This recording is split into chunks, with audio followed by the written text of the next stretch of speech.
Prosseguindo na síntese do profeta Ageu, o item 4 do nosso livro diz: a destruição dos inimigos, a elevação de Zorobabel. Estudando Ageu capítulo 2, versículos 20 a 23.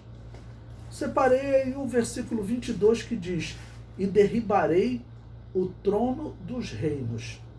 O plano de Deus era que Israel não fosse mais escravizados. Para isso, eles deveriam receber o desejado de todas as nações como Messias. Mas eles o rejeitaram.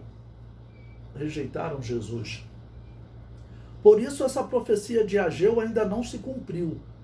2500 anos se passaram e os tronos dos reinos inimigos não foram derribados. O trono dos reinos derribados se cumprirá quando Jesus derribar o trono do anticristo.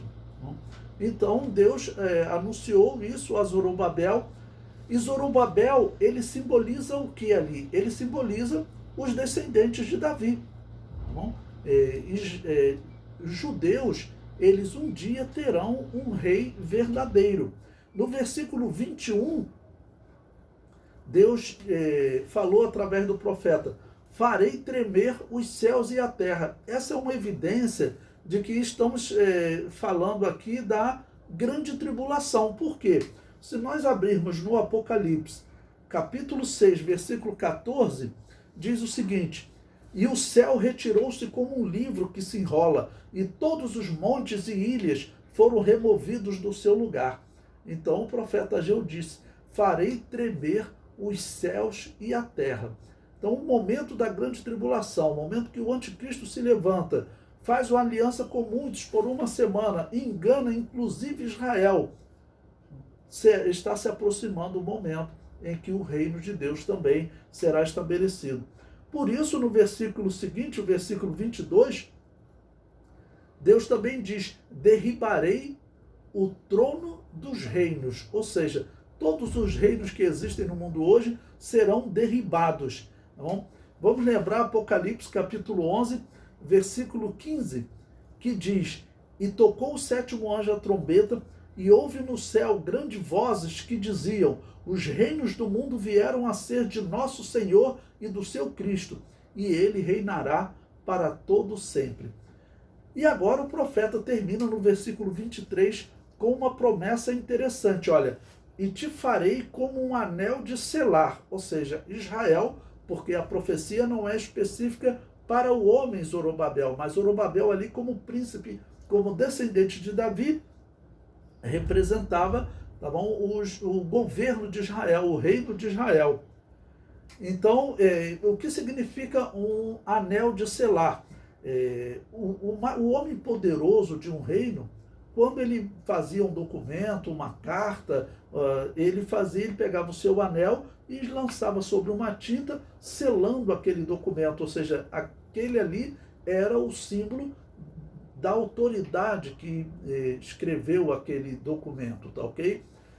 Os judeus serão um dia o símbolo da autoridade de Deus na terra.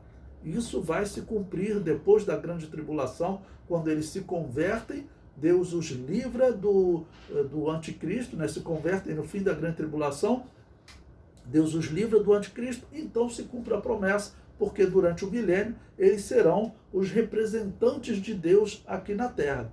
Interessante, eu disse que o nome Zorobabel significa semente de Babel, semente da confusão, ou semente da Babilônia. Eles deixarão de ser semente da Babilônia e serão novamente chamados semente de Yahvé, semente de Deus.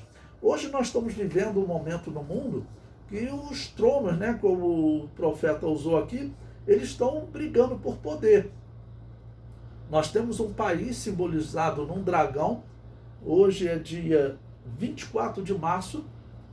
No dia 21 de março, se vocês procurarem na internet, esse líder chinês, ele deu uma entrevista dizendo que está na hora da China assumir a liderança no mundo, ou seja, tirar o poder dos Estados Unidos, tá bom? E da Inglaterra, que vem governando o mundo desde a Segunda Guerra Mundial.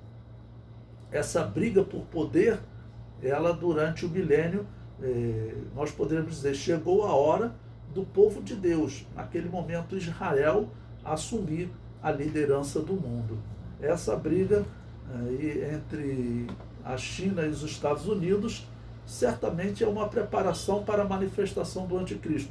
Então, o cumprimento dessa profecia está próximo. A paz do Senhor para os irmãos.